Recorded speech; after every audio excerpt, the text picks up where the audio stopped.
약물 부작용 때문에 약을 계속 먹을 수도 끊을 수도 없는 이 현실이 너무 비참했습니다.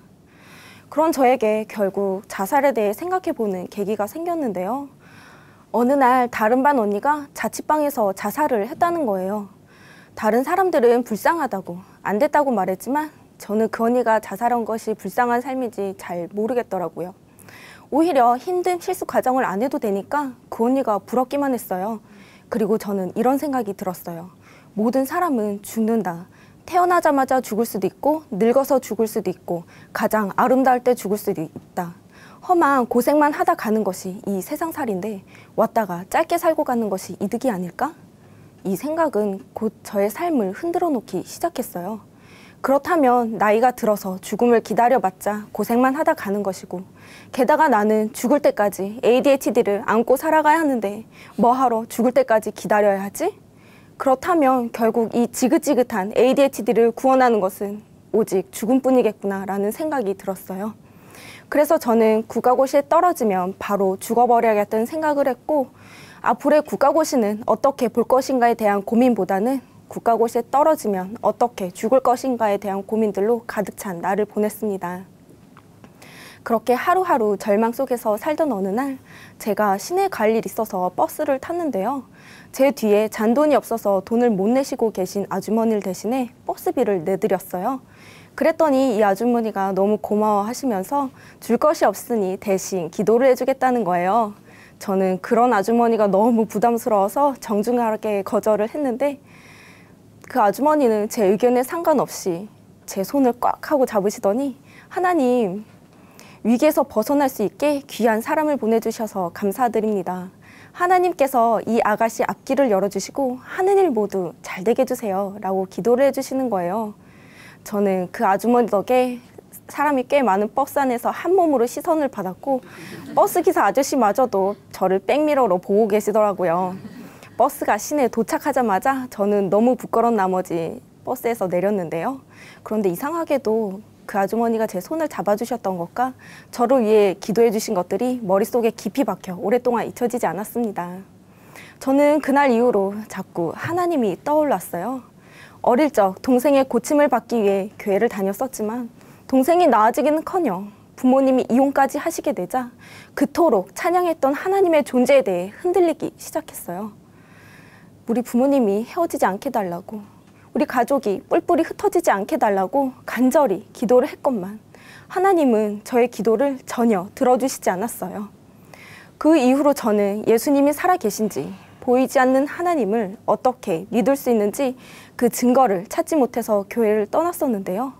그런데 제가 만났던 그 아주머니를 생각해보니 하나님은 내가 없다고 생각해서 없어질 수 있는 존재가 아니었습니다. 저는 그렇게 다시 하나님을 알고 싶다는 생각을 하게 되었어요. 그러다 얼마 후 춘천 한마음교회 다니는 친한 친구를 만나게 되었는데요.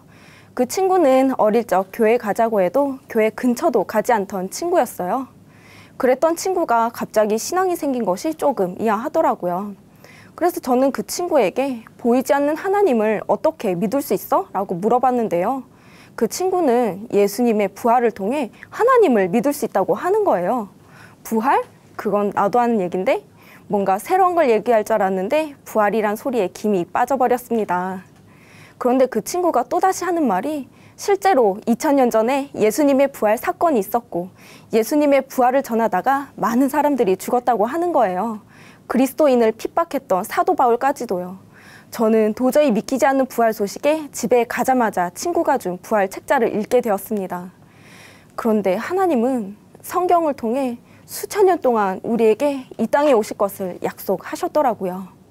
그리고 하나님이 오셨다는 것을 단번에 알 수 있는 약속을 하셨더라고요. 하나님만이 지킬 수 있는 약속, 바로 예수님의 부활이었습니다. 그리고 예수님은 그 약속대로 이 땅에 오셔서 십자가에서 죽으시고 3일 만에 부활하셨더라고요.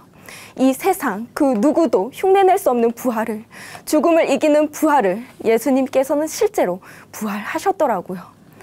저는 예수님이 살아계신지 보이지 않는 하나님을 어떻게 믿을 수 있는지 그 증거를 찾지 못해서 예수님을 버렸었는데 하나님께서는 이미 2000년 전에 모든 사람이 믿을 수 있는 증거를 주셨더라고요.